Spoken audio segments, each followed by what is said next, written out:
Void സെഞ്ചുറിയിൽ നമ്മുടെ ജോയ് ബോയുടെ അലൈസ് ആരൊക്കെയാണെന്ന് നോക്കിയാലോ. So ഇതിൽ ഒന്ന് നമ്മുടെ സൊനീഷയാണ്. നമ്മുടെ ജോയ് ബോയുടെ റിട്ടേൺ അനൗൺസ് ചെയ്തത് നമ്മുടെ സൊനീഷ തന്നെയാണ്. അതുമാത്രമല്ല നമ്മുടെ ജോയ് ബോയിനോട് ഒരുപാട് തവണ സോറി പറയുന്നതായിട്ട് നമ്മൾ കണ്ടിട്ടുണ്ട്.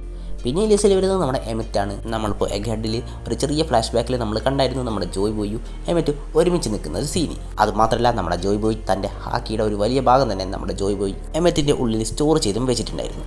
പിന്നെ നമ്മുടെ നെഫർട്ടാരി ഡി ലില്ലിയും നമ്മുടെ ജോയ് ബോയുടെ ക്രൂയുടെ ഭാഗമാണെന്ന് പലരും പറയുന്നുണ്ട്. എനിക്കും തോന്നുന്നത് ഇത് സത്യം തന്നെയാവും എന്നാണ്. ലില്ലിയാണ് ഈ പോണിഗ്ലിഫ്സ് ഒക്കെ വേൾഡ് മുഴുവൻ സ്പ്രെഡ് ചെയ്തതെന്ന് വരെ ആൾക്കാർ പറയുന്നുണ്ട്. ഇനിയുള്ള മെമ്പേഴ്സ് ആരാണെന്ന് അറിയുന്നതിന് മുമ്പ് എനിക്കൊരു കാര്യം പറയുന്നത്, നമ്മുടെ ചലഞ്ചിൻ്റെ 7th ഡേ ആണ്. നമ്മുടെ ചലഞ്ച് തുടങ്ങുമ്പോൾ നമ്മുടെ ചലഞ്ച് ഇത്ര സബ്സ്ക്രൈബേഴ്സ് ആയിരുന്നു ഉണ്ടായിരുന്നത്, ഇപ്പോൾ ഇത്ര ആയിട്ടുണ്ട്. സോ നമ്മുടെ ചലഞ്ച് തന്നെ നമ്മളെ 30 ഡേയ്സിനുള്ളിൽ 10K അടിക്കുക എന്നുള്ളതാണ്. പക്ഷേ അത് നമുക്ക് അച്ചീവ് ചെയ്യണമെങ്കിൽ ഇനിയുള്ള ദിവസങ്ങളിൽ നമ്മൾ 100+ സബ്സ്ക്രൈബേഴ്സെങ്കിലും ഡെയിലി നമുക്ക് കിട്ടണം. സോ ഇത് നിങ്ങളെല്ലാവരും വിചാരിച്ചാലും മാത്രമേ നമുക്ക് അച്ചീവ് ചെയ്യാൻ പറ്റൂ. അതുകൊണ്ട് എല്ലാവരും ചാനൽ സബ്സ്ക്രൈബ് ചെയ്യാം. സോ നമുക്ക് നേരിട്ട് വീഡിയോയിലേക്ക് പോകാം.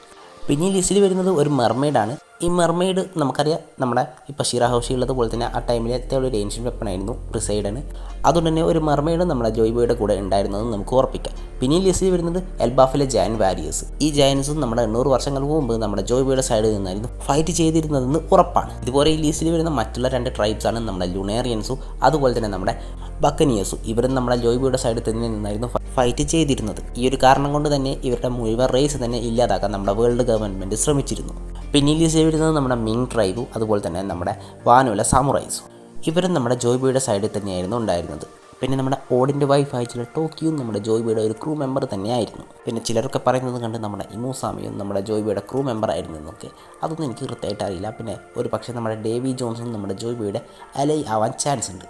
സോ ഇത്രയും പേരെയാണ് ഇതുവരെ റിവീൽ ചെയ്തിട്ടുള്ളത്. ഇതിൽ എന്നോട് ആരെങ്കിലും വിട്ടുപോയിട്ടുണ്ടെങ്കിൽ നിങ്ങൾ കമൻറ്റ് ചെയ്യുക. വീഡിയോ ഇഷ്ടമായെങ്കിൽ നമ്മുടെ ചാലഞ്ച് കംപ്ലീറ്റ് ആക്കാൻ വേണ്ടിയിട്ട് നമ്മുടെ ചാനൽ എല്ലാവരും സബ്സ്ക്രൈബ് ചെയ്യുക. സോ വീഡിയോ ഇത്രയൊക്കെ ബൈ.